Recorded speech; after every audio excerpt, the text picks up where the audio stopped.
জয় হিন্দ দোস্ত। 2024-এ রেলওয়ে এএলপির যে নতুন ভ্যাকেন্সি এসেছে সে সম্পর্কে এর আগের একটা ভিডিওতে সামান্য ইনফরমেশান তোমাদেরকে দিতে পেরেছি। তো এই ভিডিওতে আজকে সম্পূর্ণ বিস্তারিতভাবে আলোচনা করব। তো কীভাবে তোমরা ফর্ম ফিল আপ করবে, কোথায় কীরকম ভ্যাকেন্সি রয়েছে, কীভাবে তোমাদের প্রিপারেশন নেওয়া উচিত, এই সমস্ত সম্পর্কে বিস্তারিতভাবে আলোচনা করব। আবার যদি এই ভিডিওতে না কমপ্লিট করতে পারি আবারও আমরা নতুন একটা ভিডিও নিয়ে আসবো, সেখানে তোমরা সমস্ত কিছু বিস্তারিতভাবে জানতে পারবে। তো এই ভিডিওটা আশা করছি তোমাদের কাছে খুবই গুরুত্বপূর্ণ হবে, তাই তোমরা ভিডিওটা স্কিপ না করে প্রথম থেকে শেষ পর্যন্ত ভালোভাবে মনোযোগ সহকারে দেখতে থাকো। অবশ্যই তোমাদের কাছে ভিডিওটা গুরুত্বপূর্ণ হবে। তো এর আগের ভিডিওতে যতদূর পর্যন্ত আলোচনা করেছি তারপর এই ভিডিওতে তোমাদেরকে বিস্তারিতভাবে আলোচনা করছি।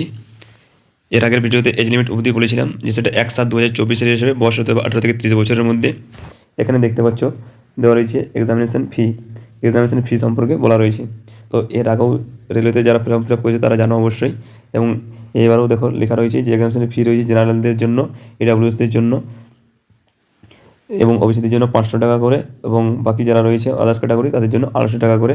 এবং সেক্ষেত্রে এর আগের যেমন 400 টাকা করে রিটার্ন দেওয়া হয়েছিল, এবারও কিন্তু রিটার্ন দেওয়া হবে, সেটা কিন্তু এক্সামিনেশন হওয়ার পর। এখানে দেখো খুবই একটা গুরুত্বপূর্ণ কলাম এখানে তোমাদের জন্য রয়েছে রিক্রুটমেন্ট প্রসেস কীভাবে হয়। এক্ষেত্রে একটা প্রথম পরীক্ষা হয় যেটা ফার্স্ট হচ্ছে সিবিটি 1, সব কিন্তু কম্পিউটার বেসড টেস্ট। সিবিটি 1-এ পাস করলে সেক্ষেত্রে হবে সেকেন্ড স্টেজ সিবিটি অর্থাৎ সিবিটি 2। সিবিটি 2-এ পাস করলে সেক্ষেত্রে হবে সিবিএটি অর্থাৎ যেটাকে আমরা বলি সাইকো টেস্ট। অর্থাৎ সাইকো টেস্টে যারা পাস করলে তাদের ধরে নাও চাকরি কনফার্ম। তারপর তোমাদেরকে মেডিকেল এবং ডকুমেন্ট ভেরিফিকেশনের জন্য ডাকা হয়। এক্ষেত্রে অবশ্য মেডিকেল একটু ভালোই হয়, মানে অবশ্যই 6/6 তোমাদেরকে থাকতে হবে, যেহেতু এলপি রেটে ভ্যাকেন্সি টেকনিশিয়ানের জন্য এতটা হার্ড হয় না মেডিকেল হয়ে যাওয়ার পর বাকি যেরকমভাবে প্রসেস রিক্রুটমেন্টের অর্থাৎ জয়েনিংয়ের জন্য যা কিছু প্রসেস ছিল সেরকমভাবে চলতে থাকবে।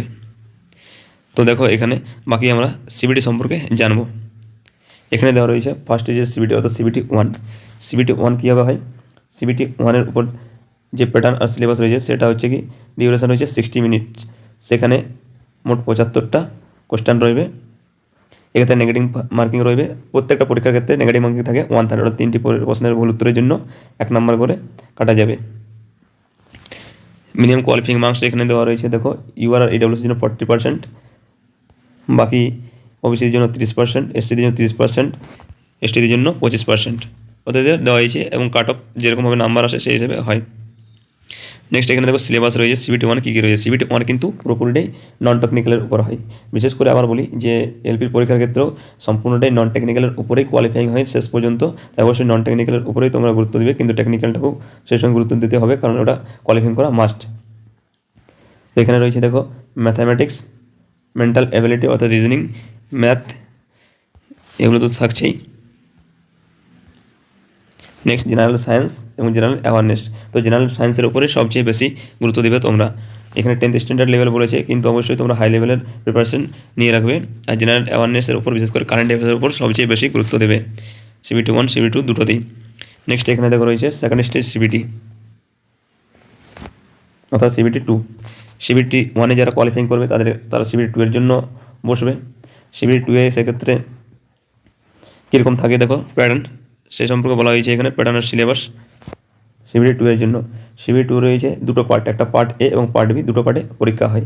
সেক্ষেত্রে মোট সময় থাকে 2 ঘন্টা 30 মিনিট অর্থাৎ 2.5 ঘন্টা, এবং মোট কোশ্চেন হয় 175টা। তার মধ্যে পার্ট এ সেক্ষেত্রে 90 মিনিটের পরীক্ষা হবে, মোট 100টা কোশ্চেন।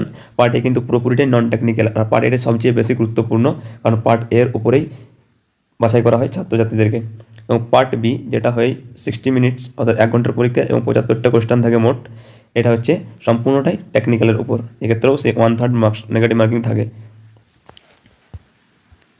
নেক্সট দেখো এখানে কী রয়েছে, only the marks scored in part A shall be counted for short listing of candidates. অর্থাৎ অবশ্যই পার্ট এটাকেই ক্যান্ডিডেটদেরকে শর্ট লিস্টিং করার জন্য, ক্যান্ডিডেটদেরকে বাছাই করার জন্য পার্ট এটার উপরেই বিশেষ করে গুরুত্ব দেওয়া হয়। পার্ট বিতে কিন্তু শুধুমাত্র তোমাকে সিকিউরিং মার্কস অর্থাৎ 35% মার্কস মিনিমাম আনতেই হবে। তার পার্ট বিটা খুব গুরুত্বপূর্ণ, যেটা টেকনিক্যাল পার্ট। সেক্ষেত্রে তোমাদেরকে 35% অর্থাৎ কোয়ালিফাইং করার জন্য 35% মার্কস আনতেই হবে। এক্ষেত্রে কিন্তু কোনো রকম তোমাদেরকে যে বেশি চাই বা কম চাই সে কোনো গুরুত্ব নেই, কিন্তু 35% মিনিমাম চাই। কিন্তু সবচেয়ে বেশি গুরুত্ব দেবে পার্ট এটে, যেটা নন টেকনিক্যালের উপর, কারণ এর উপরেই তোমাদেরকে বাছাই করা হবে, অর্থাৎ আগামী যে সাইকো সেই সাইকো পরীক্ষার জন্য ডাকা হবে। এখানে সিলেবাস দেখে নেবো আমরা, যেটা part A syllabus. Part A syllabus কী রয়েছে? Mathematics, general intelligent reasoning, basic science and engineering, সবচেয়ে বেশি গুরুত্ব দেবে সায়েন্সের উপর। পার্ট বিতে দেখো কী কী সিলেবাস রয়েছে। পার্ট বিতে রয়েছে যেটা আমাদের, অর্থাৎ বলতে পারো যে ট্রেডের উপরে যে টেকনিক্যালের যে সিলেবাস, সেই টেকনিক্যালটার উপর বিশেষ করে জোর দেবে পার্ট বি এর জন্য। এখানে সম্পূর্ণটাই টেকনিক্যালের উপরে পার্ট বি।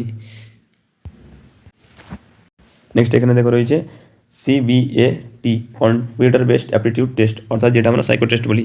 পার্ট বি এর পর, অর্থাৎ পার্ট এ বি এ কোয়ালিফাইং যারা করবে তাদের জন্য সাইকো টেস্ট রয়েছে। এই সাইকো টেস্টটা খুব গুরুত্বপূর্ণ, এলপির জন্য অবশ্যই পাস করতে হবে। নেক্সট সিবিএটের পর, অর্থাৎ সিবিএটে তো সাইকো টেস্ট হয়ে যাওয়ার পর সেক্ষেত্রে কী করা হয়? সেক্ষেত্রে ডিভির জন্য ডাকা ডকুমেন্ট ভেরিফিকেশনের জন্য, এবং ডকুমেন্ট ভেরিফিকেশন এবং মেডিকেল প্রায় একসঙ্গেই হয়ে যায়। এভাবে অ্যাপ্লাই করবে তোমরা অনলাইনে। এখানে দেখো কিছু ডিটেলস রয়েছে, যেটা ম্যান্ডেটরি স্ক্যান ডকুমেন্টস, অর্থাৎ কী কী ডকুমেন্টস তোমাদের চাই। সেক্ষেত্রে recent clear colour passport size photograph, যেটা 30 থেকে 70 কেবির মধ্যে হতে হবে, জেপিজি ফরম্যাটে। Scan JPG image candidate signature, অর্থাৎ সিগনেচার চাই, সেটা 30 থেকে 70 কেবির মধ্যে। আর যাদের কাস্ট সার্টিফিকেট, তাদের জন্য কাস্ট সার্টিফিকেট অবশ্যই পিডিএফ ফরম্যাটে ডাউনলোড করে 500 কেবির মধ্যে সেটা তোমাদেরকে আপলোড করতে হবে। এখানে যেটা দেখো রয়েছে মিডিয়াম অফ এক্সামিনেশন, অর্থাৎ কোন কোন ল্যাঙ্গুয়েজে তোমরা পরীক্ষা দিতে পারবে। এখানে CBT 1 এবং CBT 2, অর্থাৎ ফার্স্ট CBT এবং সেকেন্ড CBT দুটোই ইংরেজিতে হবে, এবং তার সঙ্গে যাদের রিজিওনাল ল্যাঙ্গুয়েজ, অর্থাৎ বাংলাতে তোমরা পরীক্ষা দিতে পারবে।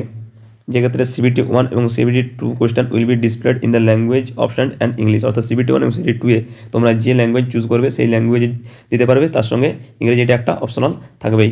কিন্তু সাইকো টেস্ট যেটা হবে CBT 2 এর পর, সেটা কিন্তু ইংলিশ আর হিন্দিতে শুধুমাত্র দিতে পারবে তোমরা। ফর্ম ফিল আপের সময় অবশ্যই কিন্তু খুব গুরুত্ব সহকারে ফর্ম তোমরা ফিল আপ করবে, কারণ ফর্ম ফিল আপ যদি ঠিকভাবে না করো তাহলে সেক্ষেত্রে ডকুমেন্ট ভেরিফিকেশনের সময় যে কোনো কারণে তোমাদেরকে রিজেক্ট করে দিতে পারে কিন্তু। তাই অবশ্যই ফর্ম ফিল আপটা যখন করবে সব কিছু মিলিয়ে ভালোভাবে করবে, কারণ ডকুমেন্ট ভেরিফিকেশন যদি কোনো রকম মিসম্যাচ হয় তাহলে সেক্ষেত্রে খুবই কিন্তু অসুবিধায় পড়বে তোমরা। অবশ্যই ফর্ম ফিল আপ করার সময় একটু সতর্ক থাকো সবাই। নেক্সট দেখো আর কি গুরুত্বপূর্ণ ইনফরমেশান রয়েছে তোমাদের জন্য। এরপর আবার একটা ভিডিও নিয়ে আসবো তোমাদের প্রিপারেশনের উপর, কীভাবে তোমরা প্রস্তুতি নেবে, কোথায় কোথায় তোমাদের বেশি গুরুত্ব দেওয়া দরকার।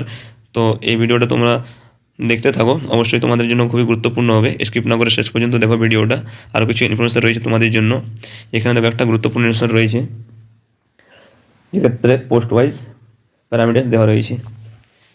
কোন কোন পোস্টের জন্য মিনিমাম কী কোয়ালিফিকেশান লাগবে সেক্ষেত্রে দেওয়া যায়। দেখো অ্যাসিস্ট্যান্ট লোকো পাইলট, এক্ষেত্রে একটাই তো পোস্ট রয়েছে, যেহেতু এবার টেকনিশিয়ানের ভ্যাকেন্সি আসেনি। এক্ষেত্রে দেখো মেডিকেল স্ট্যান্ডার্ড অবশ্যই A1 হতে হবে তোমাদেরকে, আর ম্যাট্রিকুলেশন অথবা ম্যাট্রিক পাস, সেই সঙ্গে অবশ্যই টেকনিক্যাল কোয়ালিফিকেশান একটা চাই।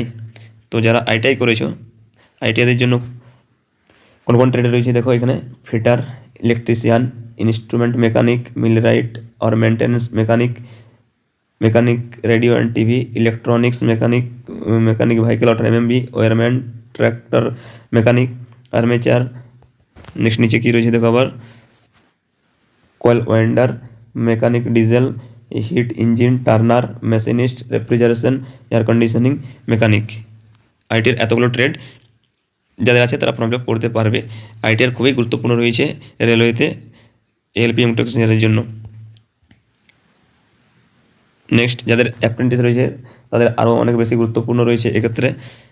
এছাড়াও ম্যাট্রিকুলেশন এবং ডিপ্লোমাদের জন্য যেটা রয়েছে দেখো, ম্যাট্রিকুলেশন, ম্যাট্রিক পাস এবং তার সঙ্গে 3 বছর যদি ডিপ্লোমা কারো থাকে সেটা মেকানিক্যাল, ইলেকট্রিক্যাল, ইলেকট্রনিক্স এবং অটোমোবাইল ইঞ্জিনিয়ারিং, এইগুলি যাদের রয়েছে ডিপ্লোমার ক্ষেত্রে তারা ফিল আপ করতে পারবে। নেক্সট এখানে দেখো যে জোন ওয়াইজ তোমাদের ভ্যাকেন্সি, সেই জোন ওয়াইজ এবারে যেহেতু ভ্যাকেন্সি খুবই কম তার জন্য কম্পিটিশন একটু বেশি হওয়ার সম্ভাবনা রয়েছে। তো জোন ওয়াইজ যে ভ্যাকেন্সি রয়েছে সেই হিসাবে তোমরা নিজেদের একটু ভালো করে দেখে নিও এবং নিজেদের পছন্দ মতো সেই জোন হিসাবে তোমরা ফিল আপ করতে থাকো।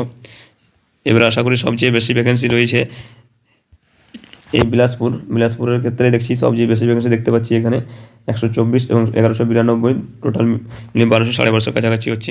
তো এই ছিল আজকের গুরুত্বপূর্ণ আপডেট তোমাদের জন্য। আগামী ভিডিওতে আরও বিস্তারিতভাবে তোমাদের জন্য বিশেষভাবে এই সিলেবাসের উপর, এক্সামের উপর কোন কোন জায়গার উপর তোমরা সবচেয়ে বেশি গুরুত্ব দেবে সেই সম্পর্কে আলোচনা করব।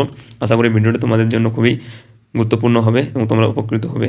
এভাবে আরও নতুন নতুন আপডেট পাওয়ার জন্য আমাদের চ্যানেলের সঙ্গে যুক্ত থাকো এবং বন্ধুদের মাঝে ভিডিওগুলো শেয়ার করতে থাকো এবং চ্যানেল সাবস্ক্রাইব করে দিও। ধন্যবাদ।